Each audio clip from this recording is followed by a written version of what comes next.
So this is to talk about workplace harassment and to give you various tools and steps on one, how to prevent it, to explain what it is, to how to deal with situations if they do arise. These are all some of the goals that we look to accomplish today. There will be an opportunity for questions. I'm going to ask that you wait until the end and to ask some questions, just because we are short on time and there's a lot of material to cover. So today's really is just about to talk about what you need, what you can do to avoid these situations, how to respond, and that also kind of the steps that are taken in the event a complaint is made. So there's multiple forms of workplace harassment. Then there's various laws that protect prohibit workplace harassment as well. And those, but a huge chunk of this mandated training is focusing on sexual harassment and what sexual harassment is. Sexual harassment is a form of discrimination. It is, the laws are all over the place with respect to how that is interpreted. And I say all over the place because what's required under federal law and state law are two different things. But because we are in New York State, we focus on what is required by New York State. So under New York State, sexual harassment includes it's harassment discrimination on the basis of sex, but also gender, sexual orientation, self-identified or perceived sex, gender expression, gender identity, and the status of being transgender. With respect to, this is kind of in contrast a little bit with Title IX that we're seeing right now, that in Title IX there are currently challenges right now, this is under the federal law, challenges as to whether sexual harassment encompasses status of being transgender, gender identity, those categories. So you may hear at points that there are conflicting laws on that. But for purposes of workplace harassment, this is what applies. Also knowing that sexual harassment isn't just related to sexual assault, hitting on someone, sexual communication. It does encompass discrimination or harassment based on someone's status, based on their sex. So what is gender identity? Well, gender identity is really how someone sees themselves. And there are various identities, but the three most common are cisgender. That's a person whose gender identity aligns with the sex they were assigned at birth. Transgender, a person whose gender identity is different than the sex that they were assigned at birth. And non-binary, a person who does not identify exclusively as a man or woman. Some may identify as transgender, but not all do. So these are some of the categories for gender identity. And the state wants us to highlight these things because it is becoming more commonly used in and how people identify and communicate with each other now. So this is a part of what the state wants us to highlight for you and what that means. So what can harassment or discrimination look like? It can come in various forms, but essentially it is any unwelcome conduct, either of a sexual nature or which is directed at an individual because of that individual's gender identity, when the purpose or effect of the behavior interferes with an individual's work performance or creates a hostile work environment, or employment depends on accepting the unwelcome behavior, or employment decisions are based on an individual's acceptance or rejection of the behavior. So these are some forms of harassment. You know, we talk, as I said, this is a lot geared towards sexual harassment, but understanding that this also can be because of someone's status in a protected class, such as race, religion, it can age. So there's other types of protected categories. It's not just because someone is not nice. Harassment under the law is it's unwelcome conduct because of someone's status in a protected class. So I hear a lot, and I deal with school districts and BOCES all over the state, and I hear the term harassment being misused on a regular basis. It's not just about someone being a jerk. It is someone being a jerk because of their status in a protected class, essentially. So these are, so it really encompasses what, that they are treated differently. And the reasoning that this law has been put into place is so that someone can continue to work, continue to do what they need to do, and aren't being treated differently because of the way that they were born, is essentially the premise behind these anti-discrimination laws. So that's what the laws say, is basically, you don't get to be treated differently because of this. So understanding that harassing behavior might not actually be harassment under the law. So employers cannot allow harassing conduct to occur. But it doesn't automatically mean it's harassment under the law. So we don't want you to wait till something becomes harassment under the law to report it. If there is an issue of potential harassing conduct, it doesn't mean the employer can't deal with it just because it might not get to the level of harassment. It just means that, you know, those are two different things. And we're looking at it at the, okay, we don't want it to get so bad it becomes harassment. We don't want it to happen at all. But we can't do anything unless we know about it. It doesn't have to get to that level of legal harassment for an employer to deal with it. So when does the behavior escalate to harassment or discrimination? Basically, the standard is more than petty slights or trivial inconveniences. So under the law, it used to be severe or pervasive. That was the law until about 2019. And in 2019, in New York State, it became more than petty slights or trivial inconveniences. Now, this is, again, another difference with regards to the federal law versus the state law, in that the federal law, it is still severe or pervasive. But in New York, it is a lower standard, and it is more than petty slights or trivial inconveniences. So basically the standard is you are being treated less well than someone else because of your status in a protected class, whether that is because of gender identity, because of your age, because of your religion, because of your race. So it's less well than someone else because of that. Please also keep in mind, it's not the intent that matters. It is the impact, it is the effect.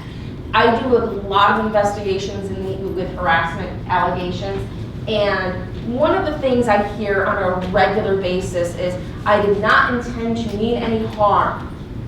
Because you often hear, I get brought in a lot for jokes.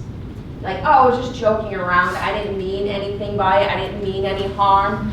You don't have to intend harm for it to constitute unwanted conduct, because unwanted conduct is about the person who's receiving it, not the person that's delivering it. So it is, I mean, if you intend it, it doesn't make it that much worse, obviously, but it doesn't have to be intended for it to be not okay. So we have some case studies, and I hope you shout out some answers, so it makes it a little bit more enjoyable as opposed to me just talking the whole time. So This is accidentally on purpose. June started a new job at a restaurant 3 months ago, and she is slowly getting to know her coworkers. While sharing a meal before the dinner rush, her manager John asks her if she has a boyfriend. June tells John that she would prefer not to talk about her personal life at work. He nods and changes the subject. June's manager asked her a personal question that made her uncomfortable. Was this sexual harassment? No. Though John's question may have felt awkward to June, it was not in itself an act of harassment. John did not pursue the subject when June said she would prefer not to talk about it. It did not rise above a trivial inconvenience to a level of harassment or discrimination. So, to add on to that, in the weeks that follow, whenever John is near June, he complains about how hard it is for him to date, discusses his past romantic relationships in detail, and asks June's advice on how to flirt with other women, often pointing out specific candidates. June repeatedly reminds John she would prefer not to talk about personal lives at work, but he ignores her and continues to make unwelcome comments. June finds herself avoiding him whenever she can. True or false? John's behavior has escalated above a trivial inconvenience to sexual harassment. True. Each instance of sexual harassment is unique to the individual. In June's case, she made clear to John she was uncomfortable discussing any personal matters at work. Despite acknowledging this, John continued to cross June's boundaries, inquiring about her romantic history and discussing sexual relationships at work. June's work life is impacted as she has adjusted the way she goes about her job to avoid interacting with John whenever she can. This appears to have escalated to a hostile work environment. So there are kind of two main forms of just harassment. There's a hostile work environment.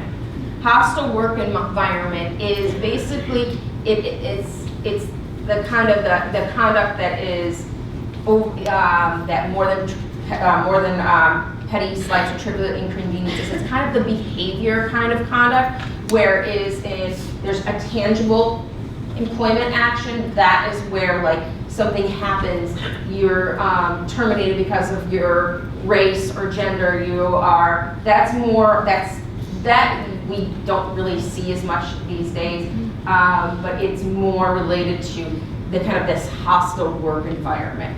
And I'm sure I hear that term is used on a regular basis as well. A hostile work environment is a form of discrimination, meaning someone is creating this environment because of your status in a protected class. Again, it's not just someone not being nice.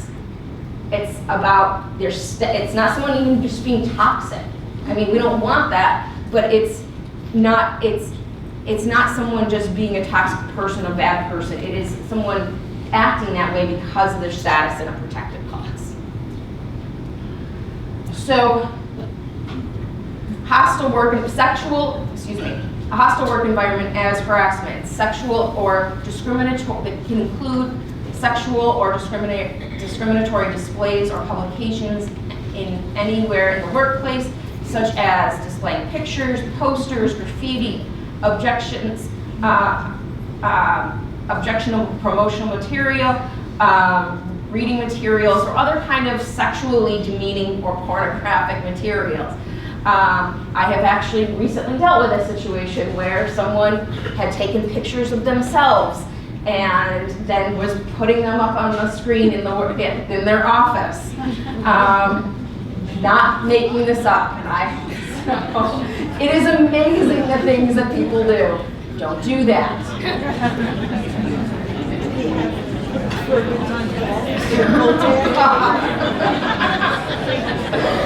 So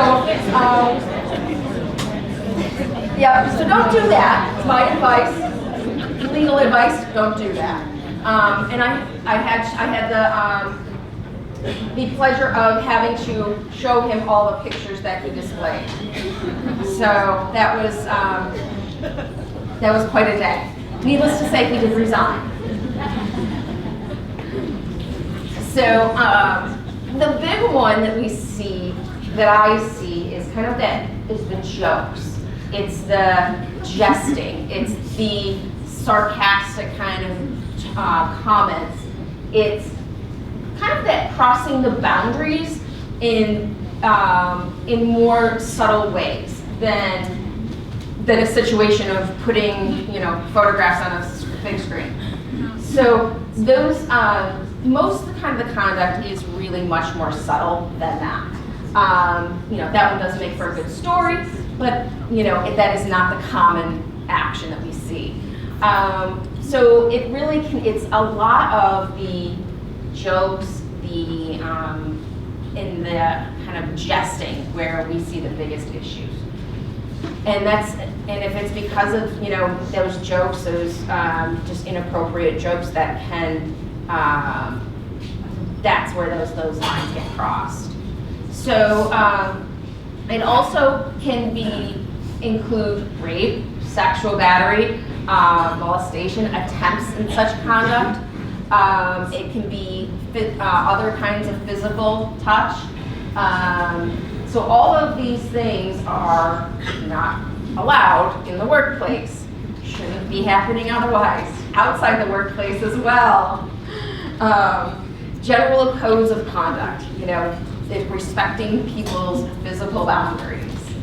Other kinds of hostile actions, interfering with or destroying or damaging someone's workstations, like hiding their materials, sabotaging individuals' work or excluding an individual from work meetings, bullying, yelling, name calling, intentional misuse of preferred pronouns.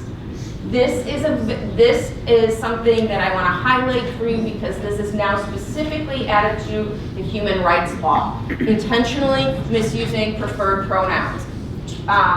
If someone prefers a specific pronoun and you intentionally misuse it, you can actually be, claim can be filed against you for such conduct. So, also, keeping in mind that this also applies to remote work. I know most of you, that's not so much is an issue here, especially now that we are out of COVID, but it still can be, there are times we might have remote work going on. These rules also apply in those situations as well.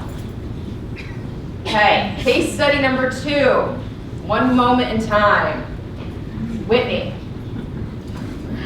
Whitney is a paralegal at a large law firm that has adopted remote work as the primary way most employees work. As the firm transitioned to remote work, there were growing pains, and for a period of time, employees relied on their personal phones and email accounts to stay in touch while working from home. Though employees now have access to their emails and phone numbers, their work emails and phone numbers, on occasion a lawyer Whitney works closely with, Xander, will text her questions on her personal cell phone. One night, Xander texts Whitney a sexually explicit image.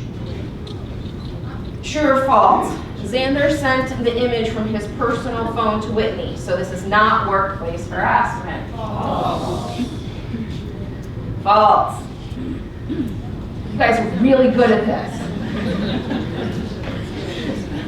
Though the incident did not happen in the workplace, harassment can occur wherever and whenever work takes place. Employees' behaviors outside of work hours that might impact the workplace are covered under the policy.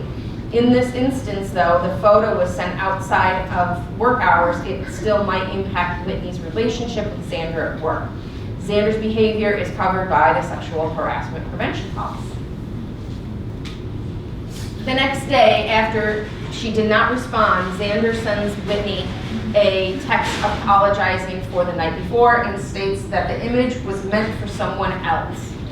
A few weeks later, during a one-on-one meeting discussing a case over Zoom, Xander comments on the fact that Whitney's home workstation is set up in her bedroom and jokes that he would love a virtual tour of where the magic happens. Gross, right?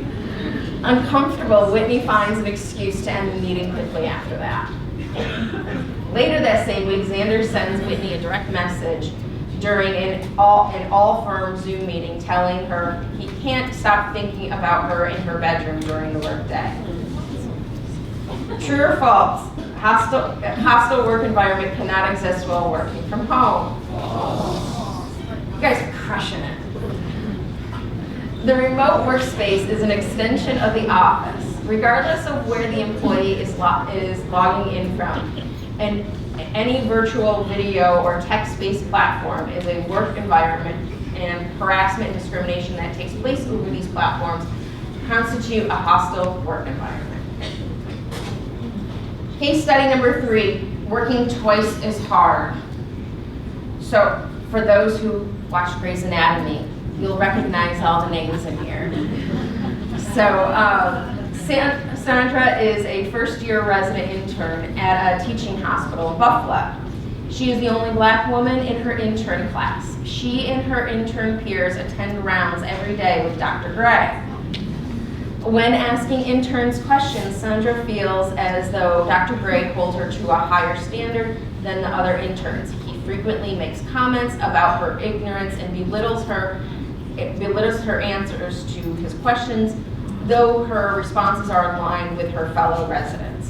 One day, as they were walking between patient rooms, Sandra hears Dr. Gray tell a fellow intern that Sandra must have been a diversity hire. Upset, Sandra confides in her fellow intern, Justin, about what she heard. Justin tells Sandra that he understands she is upset, but she should not read too much into it. Justin is also black, and he has never felt that Dr. Gray treats him differently than their non-black peers. When Dr. Gray is hard on them, it is because he wants them all to be great doctors. Sandra follows Justin's advice and does not make a formal complaint. As the months go by, Dr. Gray continues to bully Sandra during rounds, including rolling his eyes when she speaks and reacting dramatically when she gives wrong or incomplete answers, behavior that he does not exhibit toward any of her other fellow residents and that embarrasses her in front of colleagues and patients. Recently, his comments have started to venture away from her medical knowledge. Dr. Gray has begun commenting that Sandra needs to make more of an effort in her appearance if she wants to be respected as a professional, including wearing makeup and straightening her natural hair. When Sandra complains to her fellow intern, Monica, who is white, Monica shrugs Sandra's concerns because Dr. Gray has never made her feel uncomfortable with personal remarks. True or false? Dr. Gray's conduct is likely racial discrimination. True. Though Dr. Gray may assert his bullying of Sandra, is not based on her race, his comments that she must be a diversity hire and that she should straighten her natural hair suggest a racial motivation. The fact that other black colleagues have not felt mistreated based on race does not matter to Sandra's experience. True or false? Dr. Gray's conduct is likely sexual harassment. Come on, guys. True. There we go. True.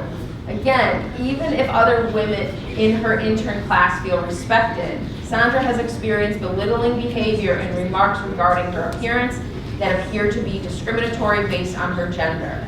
This behavior likely meets the legal standard in New York for harassment as it rises above a petty slight or trivial inconvenience. In Sandra's case, her identities as black and a woman are intersected to create a situation where she was seemingly targeted for harassment by her supervisor.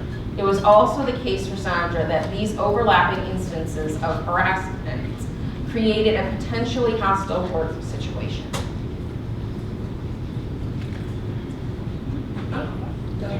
There we go. Not sure what happened there. Oh, okay, this is the slide. Here we go. Okay, quid pro quo sexual harassment. This occurs when a person in authority trades or tries to trade job benefits for sexual favors. So examples include offering or granting better working conditions in exchange for sexual relationship, threatening worse conditions if they're refused, retaliating for refusing to engage in a sexual relationship, or using pressure to force such relationship. Case study number 4, shaken, not stirred.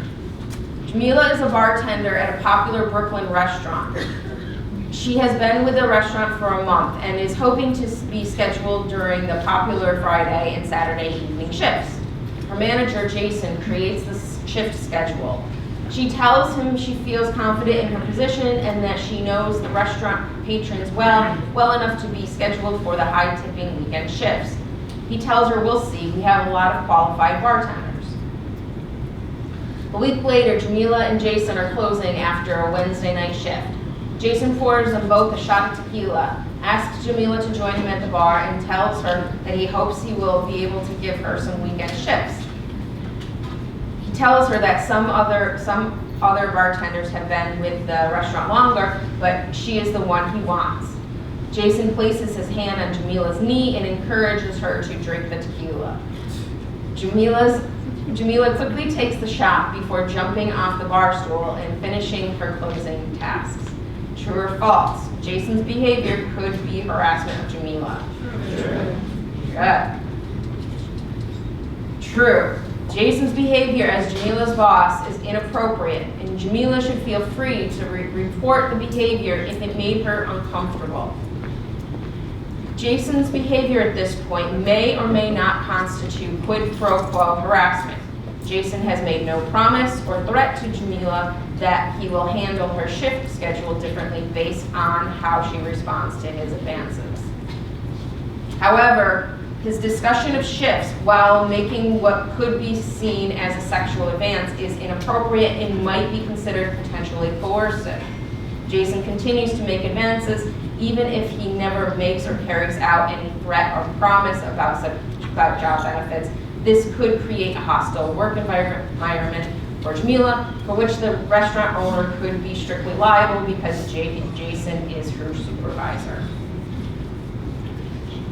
After a week of continuing to receive less desirable shifts, Jamila asked Jason again if he would schedule her for a Friday or Saturday night. He says that he is not sure, but there is still time for her to make it worth his while.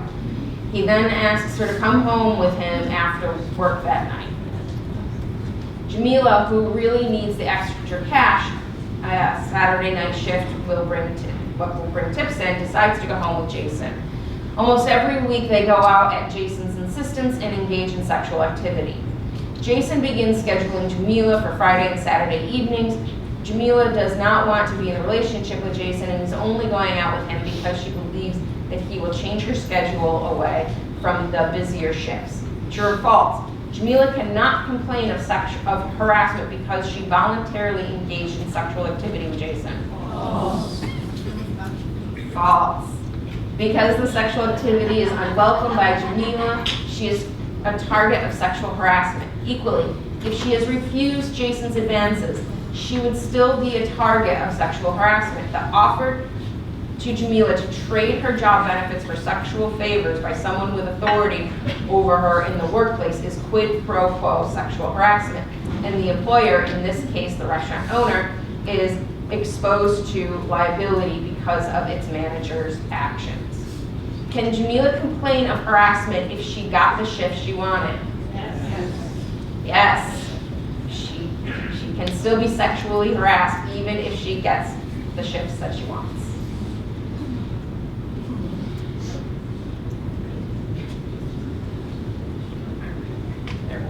There we go.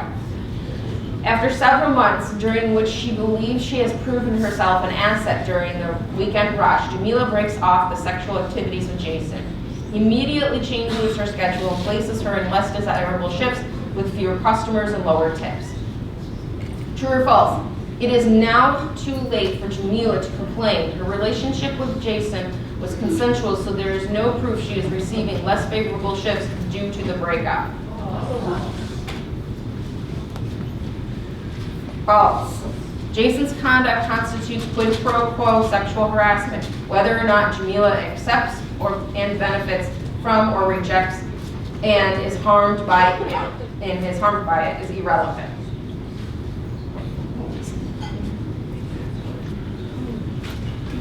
Okay.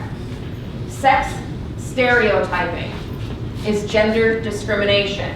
So sex stereotyping is basically, it is discrimination or harassment because of the perception, the ideas of how an individual person should act or look. So kind of it's that putting people into male and female buckets, essentially. Okay, this is a male job, this is a female job. Men should look a certain way, females should look a certain way. This is essentially what sex stereotyping is, and it can be a basis for discrimination. So, which of the following, there's multiple slides we're going to go through, so we're going to identify if this is sex stereotyping for each one. So, Amy is a steelworker with 25 years of experience.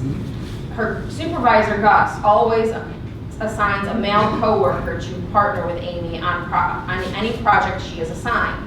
Similar projects he assigns to Amy's male coworkers to accomplish solo. When Amy confronts Gus, he explains that he wants her to be safe as she is the only woman in a tough job. Is this sex stereotyping? Yes. Yes. So Frank is, next one. Frank is an administrative assistant at a popular production company. He applies for an internal promotion to serve as an administrative assistant to the company's executive director, which will involve greeting several high-level guests when they come to meet the director. Frank is gender fluid and he wears makeup and dresses on occasion.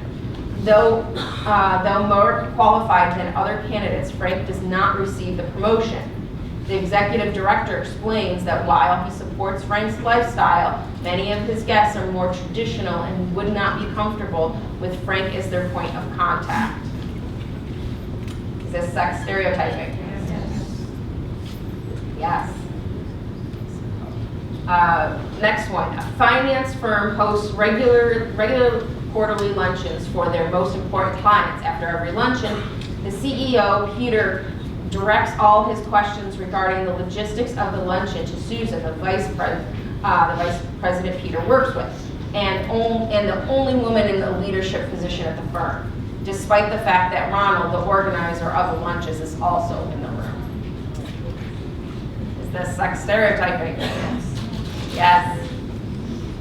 George is the primary caregiver for his young son as he works from home for a tech company while his wife goes into the office. George's toddler has been known to interrupt video meetings, but George's output is impeccable. Still, George is often left out of the meetings because his boss does not want to deal with Mr. Mom. Yes?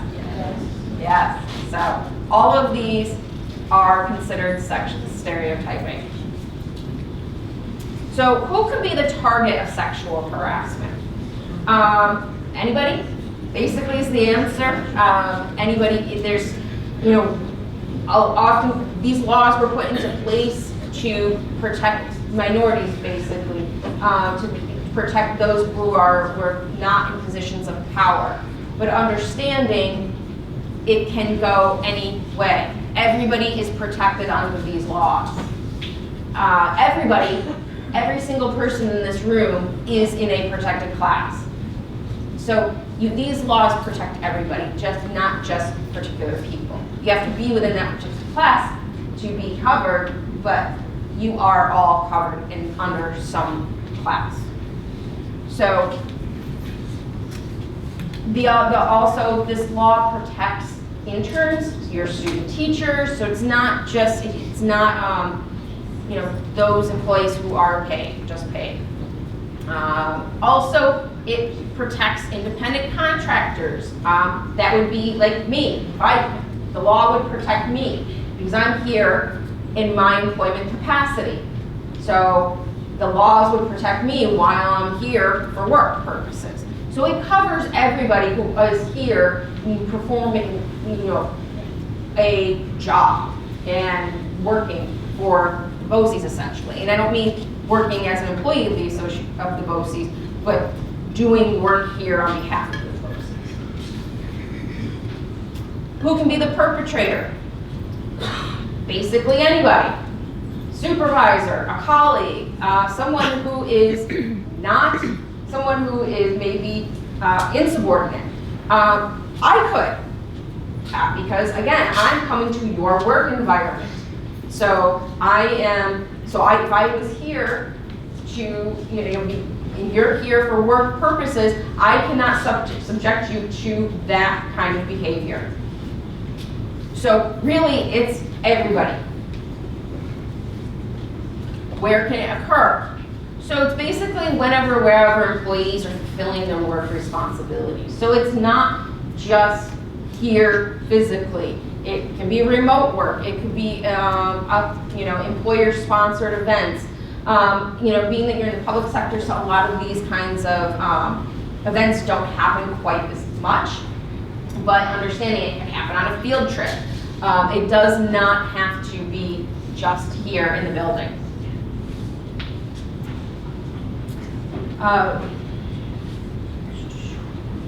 Which scenario might an employee claim harassment or discrimination? A patient harasses his at-home caregiver. A customer asks a waitress to remove her mask so he can decide how much to tip. Nice, right? An employee frequently comments with discriminatory language on a coworker's social media post. An employee gets handsy with his colleague at a bar during a conference. Yes. Not good. So, a few more. Copy repair person tells jokes that are degrading towards women while fixing the copier. Cleaners employed by the building an organization rents space and discuss their sexual prowess loudly. Hotel guests groping a housekeeper. So the point of some of these things are just because they are not, some of these people are not employees, doesn't mean that they can't subject an employee to this kind of discrimination or harassment. So we'll talk about bystander intervention. So what is this? So bystander intervention is really, what do you do in a situation if you see it? If you see the conduct happening, like do you intervene? Do you just kind of wait and then talk to the person afterwards? There's not one specific right way to deal with these issues if you witness it. So these are 5 different methods to give you for tools to help you if you do witness it. The first one, interrupt the harassment by engaging with the individual being harassed and distract them from the harassing behavior. Ask a third party to help intervene in the harassment.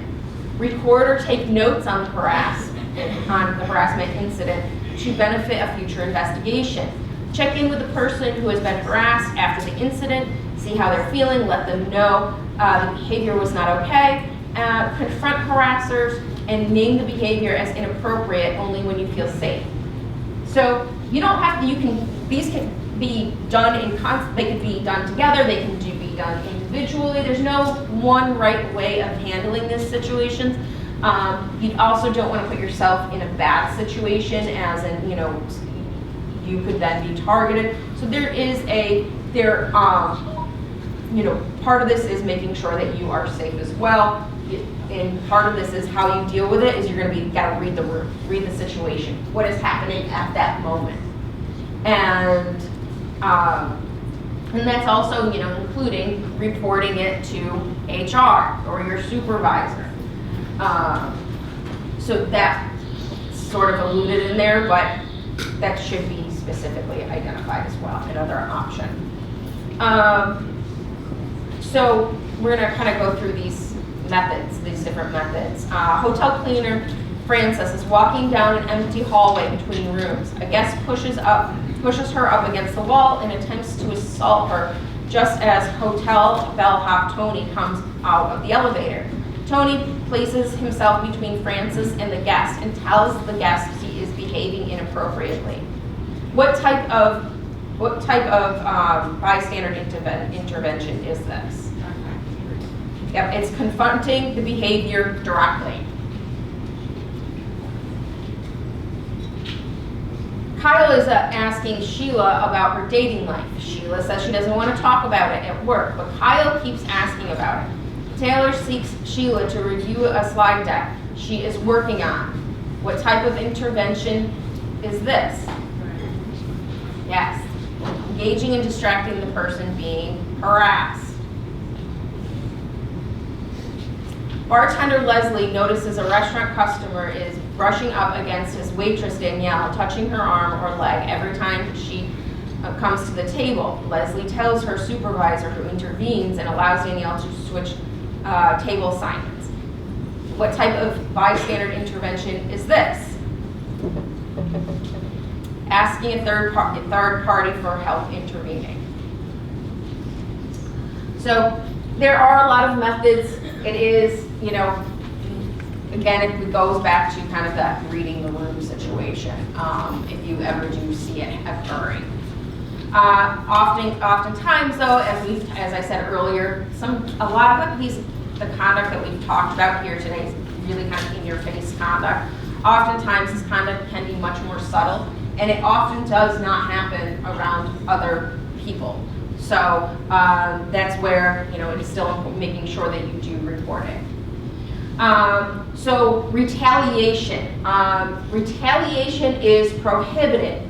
So what does that mean? It means that an employee is protected if they engage in protected activity. So it means adverse action cannot be taken against someone because they for example, reported the sexual harassment.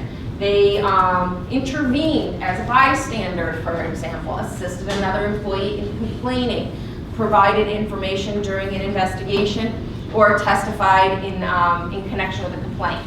So if someone engages in all of these types of activities, these are called protected activities. Adverse action cannot be taken against the employee because of that. So cannot be demoted, terminated, reduced in hours, lessen desirable shift. Publicly, these are just examples, keeping in mind.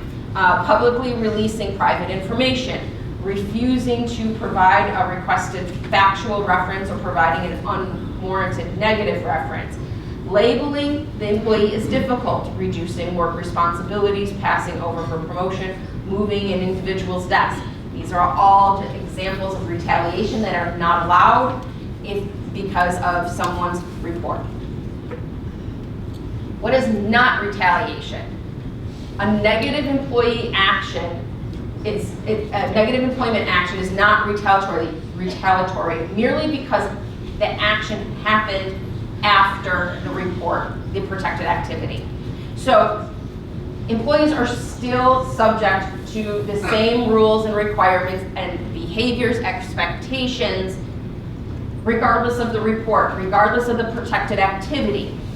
It means that you can still be held accountable for all of those things. And you cannot hide behind a protected activity just because, to avoid a legitimate employment action. So, case study number 5, domestic disturbance. Maria is a domestic worker hired as a nanny by Dan and Lisa. One day, while helping their daughter Jovi clean up her toys, Maria enters the hallway just as Dan is emerging from the bathroom. Having just showered, Dan is wearing only a towel. Flustered and embarrassed, Dan apologizes and runs to the bedroom to get dressed. True or false? Dan appearing in only a towel is harassment. False. In this case, Maria and Dan's interaction is accidental. Dan did not mean for Maria to see him in his semi-dressed state. He immediately apologized and vacated the shared space. Maria focuses on caring for Jovi, and after some initial awkwardness, she and Dan have a professional if distant relationship. Lisa serves as the primary employer, overseeing Maria's schedule and paychecks. Though not typically scheduled for the weekends, Maria agrees to work overtime to help Dan while Lisa is away on business for one weekend. Without Lisa in the home, Dan sits and stands very closely to Maria, frequently brushing up against her and at one point patting her butt. As a domestic worker, is Maria protected against sexual harassment? Yes. All employers in New York State, regardless of size, including households employing a single domestic worker, are required to adopt a sexual harassment policy. Maria is covered by the state's human rights law against sexual harassment and discrimination. If Maria feels safe, she can report the incident to her employer, Lisa. If she does not trust Lisa to act, she can file a complaint with the New York State Division of Human Rights. When Lisa returns, Maria reports Dan's inappropriate behavior to Lisa. Maria cares for Jovi and Lisa and wants to keep her job, but she tells Lisa she does not feel safe being left alone with Dan. Lisa tells Maria she appreciates her honesty. That evening, Lisa writes a post in her online neighborhood mom group, warning families not to hire Maria because she is bad at her job and will try to seduce their husbands. True or false? Lisa did not fire Maria, so her online post is not retaliation. False. Harassment and retaliation do not need to happen in the workplace. Such a post will make it very difficult for Maria to find a new job. Should Lisa decide to fire her, or should Maria decide working for Dan is no longer possible? This punishes Maria for coming forward with Dan's harassment and leaves her in a position of weakness. The supervisor's responsibility. So supervisors and managers are held to higher standards of behavior. They are required to report any harassment reported to them, which they observe. They are responsible for any harassment or discrimination they should have known about, and they are expected to model appropriate behavior. So, mandatory reporting for supervisors. As I said, supervisors are required to report anything that they observe or receive a report about. Please note that supervisors are required to do this. Even if you are, let's say you're coming forward with a complaint and you say, I don't want anything done about it. I want this confidential. That is not a thing. They are required to report it for an investigation to be commenced. So keeping in mind that if you do come forward with such a complaint, which we want you to, that it has to be looked into, because we can only do something if we know about it. We can only deal with the issues if we know about it. So it cannot, even if you say, I don't want anything to be done, that is just, it's not how that works. So case study 6, call me by my name. Erin is a trans woman who works at a marketing firm. She has been with the company for 20 years and has come out and transitioned while with the company over the past 7 years. At this point, all her coworkers know her as Erin and her preferred pronouns of she, her, hers. Though she has support from leadership and the majority of her coworkers, Erin's colleague Vanessa continues to refer to Erin by the name she received at birth and no longer uses, otherwise known as dead naming, while also continuing to use him, he, and him pronouns. When Erin asked Vanessa to stop, Vanessa stated being transgender violated her religious beliefs. Erin reported the treatment to her supervisor, Jessica. Jessica sympathized with Erin, but advised her to just let it go because Vanessa would be retiring soon. True or false? Erin can file a complaint against Vanessa and Jessica for gender discrimination. True. As a supervisor, Jessica is required to report any claim of gender discrimination. By telling Erin to ignore this behavior, Jessica is not fulfilling the responsibilities of a manager. Vanessa also does not have the right to intentionally ignore Erin's preferred pronouns, name and pronouns. Under the human rights law, personal religious belief is not a justifiable defense for discrimination. Erin can file a claim of potential discrimination by both Vanessa and Jessica to her company's HR department or the New York State Division of Human Rights. So what do you do if you're harassed? Well, we encourage you to report it. Bless you. We encourage you to report it internally because, as I said already, we can't do anything unless we know about it. Keeping in mind, it does not have to rise to the level of breaking the law or violating board policy for you to report it or for the BOCES to address it. The sooner, if it happens, the sooner you report it, the better in these kinds of situations. Keeping in mind that complaints can be made verbally, through email, or by the complaint form that the BOCES has. It is recommended putting it in writing. It is a more helpful tool to ensure the process, but understanding that an oral complaint is enough to trigger an investigation. So, but we do recommend putting it in writing. All complaints will be treated equally regardless of how they are reported. So it doesn't matter that you don't put it in writing, but as I said, we recommend it. It's just a better practice for everybody.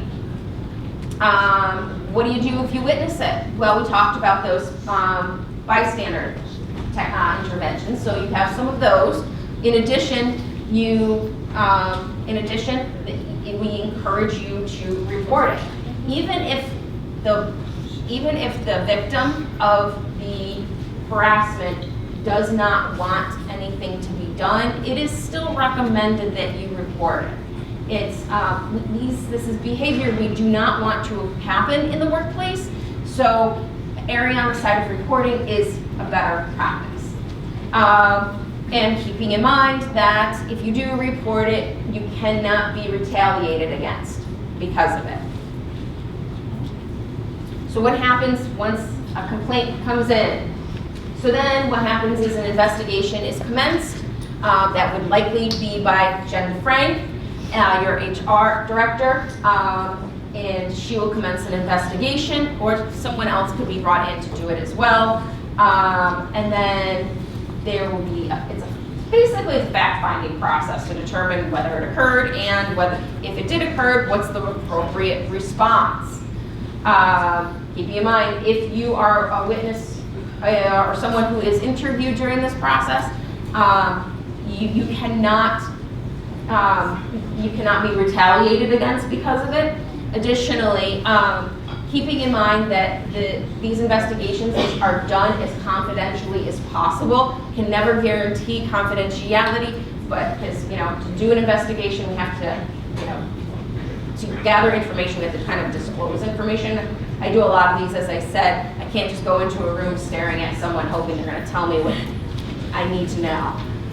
So I have to disclose a little bit of information, but generally speaking, it is very much confidential to the extent possible. And then, interim action can be taken. If someone is the accused, they can be placed on paid administrative leave, and interviews will be conducted, documents gathered. It's just a part of the general investigation process that takes place. So, another case study, banking on you. Sawyer is a manager. Sorry guys, I know we're coming to the end. I am trying to get through this for you. Sawyer is a manager at a mid-sized bank.